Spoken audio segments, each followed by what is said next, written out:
Ribuan ormas Islam di Sumatera Selatan kembali melakukan aksi demo dengan melakukan aksi jalan dari Masjid Agung Palembang menuju DPRD Sumsel. Ormas Islam ini kembali menuntut ketegasan aparat penegak hukum untuk menindaklanjuti aksi kontroversi Basuki Cahayapurnama alias Ahok yang diduga melakukan penistaan agama.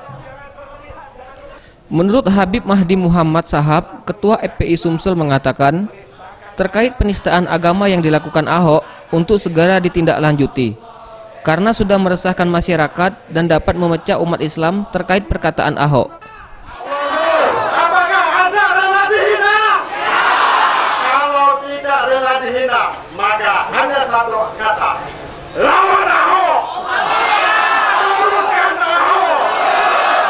Pecat Ahok. Manapun, Polri adalah lembaga independen.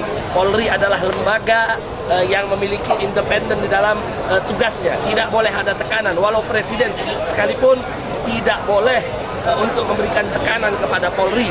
Apalagi kalau tekanan tersebut datang dari konglomerat naga dan lain-lain sebagainya seperti yang diisukan.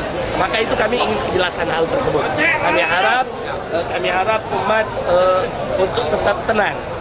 Sampai kami menunggu proses.